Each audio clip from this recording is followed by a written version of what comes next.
ওয়ানডের captaincy হারিয়েছেন, test captaincy নিজেই ছেড়ে দিয়েছেন। এবার টি-20 দল থেকে বাদ পড়লেন নাজমুল হোসেন শান্ত। সময়টা তার একদমই ভালো কাটছে না। শ্রীলঙ্কা সফরে যাবার আগে আগে বিসিবি থেকে ঘোষণা আসে নয়া ওয়ানডে কাপ্তান মেহেদী হাসান মিরাজ, এবং এই সিদ্ধান্ত বিসিবি নেয় শান্তকে না জানিয়ে, যার প্রেক্ষিতে টেস্ট অধিনায়কত্ব ছাড়ার সিদ্ধান্ত তিনি নিয়েছিলেন। এবার বিসিবির আর এক সিদ্ধান্ত, টি-20 স্কোয়াডে নাজমুল হোসেন শান্তর নাম নেই। দর্শক, আপনারা জানেন যে বাংলাদেশ ওয়ানডের ক্যাপ্টেন ছিলেন নাজমুল হোসেন শান্ত। কে না জানিয়ে তার ক্যাপ্টেন্সি নিয়ে নেওয়া হয়, আর এই ক্যাপ্টেন্সি দেওয়া হয় মেহেদী হাসান মিরাজকে। তারপরেই বাংলাদেশ বনাম শ্রীলঙ্কার যে টেস্ট ক্রিকেট হলো, সেই ম্যাচের পর এই নাজমুল হোসেন শান্ত কাউকে না জানিয়ে তার ক্যাপ্টেন্সি ছেড়ে দেন। তারপরেই দেখেন বাংলাদেশ বনাম শ্রীলঙ্কার সামনেই টি-20 সিরিজ, 3 ম্যাচের টি-20 সিরিজ, সেখানে নাজমুল হোসেন শান্তর নাম নেই। তিনি টি-20 দলে তার নাম নেই। আরও কে কে এই দল থেকে বাদ পড়ছেন, এই সব বিষয় নিয়ে আজকের এই ভিডিওতে আলোচনা করা হবে। অবশ্যই আপনারা ফাহিম রহমানের মুখ থেকে অবশ্যই কথাগুলো বিস্তারিত শুনবেন, তাহলে আপনারা সম্পূর্ণ বিষয়টি বুঝতে পারবেন। চলুন আর কথা না বাড়িয়ে একটি লাইক দিয়ে আমরা সেই ভিডিওটি দেখে আসি। চলুন। ওয়ানডের ক্যাপ্টেন্সি হারিয়েছেন, টেস্ট ক্যাপ্টেন্সি নিজেই ছেড়ে দিয়েছেন। এবার টি-20 দল থেকে বাদ পড়লেন নাজমুল হোসেন শান্ত। সময়টা তার একদমই ভালো কাটছে না। শ্রীলঙ্কা সফরে যাবার আগে আগে বিসিবি থেকে ঘোষণা আসে নয়া ওয়ানডে কাপ্তান মেহেদী হাসান মিরাজ, এবং এই সিদ্ধান্ত বিসিবি নেয় শান্তকে না জানিয়ে, যার প্রেক্ষিতে টেস্ট অধিনায়কত্ব ছাড়ার সিদ্ধান্ত তিনি নিয়েছিলেন। এবার বিসিবির আর এক সিদ্ধান্ত, টি-20 স্কোয়াডে নাজমুল হোসেন শান্তর নাম নেই। সবশেষ 19টা ম্যাচে 50 দেখা পাননি, সেই কারণে তিনি বাদ পড়েছেন। এছাড়া টি-20 দল থেকে বাদ পড়েছেন সৌম্য সরকার, বাদ পড়েছেন হাসান মাহমুদ এবং তানভীর।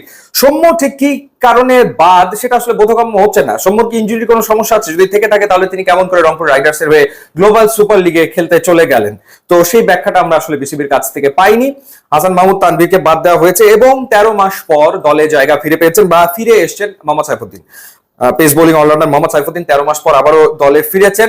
এছাড়া ওয়ানডে দলে ডাক পাওয়ার পর টি-20 দলেও ডাক পেয়েছেন নাইম শেখ। যেভাবে তিনি পারফর্ম করছিলেন ঘরোয়া আসরগুলোতে, ঢাকা প্রিমিয়ার লিগ হোক বা Bangladesh premier league cricket BPL হোক, সুতরাং নাইম শেখের আসলে ডাক পাওয়াটা মনে হচ্ছিল যেটা সময়ের ব্যাপার মাত্র, তিনি আসলে ডাক পেয়েছেন। বাট নুরুল হাসান সোহান টি-20 স্কোয়াডের বিবেচনায় নেই, এবং তিনি না থাকার কারণও গ্লোবাল সুপার লিগের রংপুর রাইডার্স এর পার্টিসিপেশন কিনা সেটা আমাদের বোধগম্যতা আসলে নয়।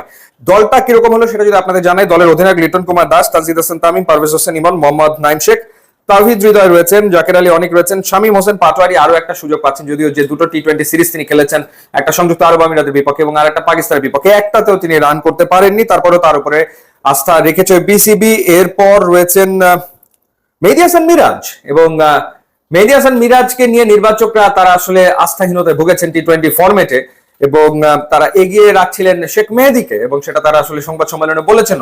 অল অফ এ সাডেন আসলে মনে হয়েছে তাদের যে না, মেহেদী হাসান মিরাজ আসলে টি-20তেও পারফর্ম করতে পারেন হয়তো, বা তাকে টি-20 দলে রাখা উচিত। কেন, কি কারণে অল অফ এ সাডেন মেহেদী হাসান মিরাজকেও তারা বিবেচনা করলেন যখন দলে শেখ মাহাদি রয়েছেন, সেটাও একটা ইন্টারেস্টিং ফ্যাক্ট। এরপর নাসুম আহমেদ রয়েছেন, তাসকিন আহমেদ এবং মুস্তাফিজুর রহমান, তারা দুজনেই আসলে টি-20 স্কোয়াডে ফিরেছেন আছেন। শরীফুল ইসলাম রয়েছেন, তানজিম হাসান সাকিব রয়েছেন। সো এই হচ্ছে বাংলাদেশের স্কোয়াড, 16 জনের স্কোয়াড। 2022 সালের অগাস্টে আফগানিস্তানের বিপক্ষে সবশেষ টি-20 খেলেছেন নাইম শেখ, এবং গত বছর মে মাসে জিম্বাবুয়ের বিপক্ষে সবশেষ টি-20 খেলেছেন মোহাম্মদ সাইফুদ্দিন। এই দুজন আবারও ফিরেছেন। সো এই হচ্ছে ওভারঅল স্কোয়াড, বাংলাদেশের স্কোয়াড। দেখা যাক এই স্কোয়াড শ্রীলঙ্কার বিপক্ষে টি-20 সিরিজে ইতিবাচক ফলাফল করতে পারে কিনা, কারণ টি-20 ফরম্যাটে বাংলাদেশের পারফরমেন্স খুবই করুণ অবস্থা। সংযুক্ত আরব আমিরাতের বিপক্ষে সিরিজ আর এরপর পাকিস্তানের বিপক্ষে সিরিজ আর, শ্রীলঙ্কার বিপক্ষে জয়ের দেখা বাংলাদেশ পাবে কিনা সময় বলে দিবে। প্রদর্শক শ্রোতা, আপনারা ফাহিম রহমানের মুখ থেকে সকল খুঁটিনাটি বিষয় আপনারা জানতে পারলেন, অবশ্যই আপনারা বুঝতে পারছেন। এবার আপনাদেরকে মূল্যবান মতামত অবশ্যই কমেন্টে জানিয়ে দেবেন। ভিডিওটি ভালো লাগলে অবশ্যই লাইক, কমেন্ট, শেয়ার করবেন এবং নিত্য নতুন ভিডিও পাওয়ার জন্য আমাদের এই চ্যানেলটি সাবস্ক্রাইব করে পাশে থাকবেন। ধন্যবাদ।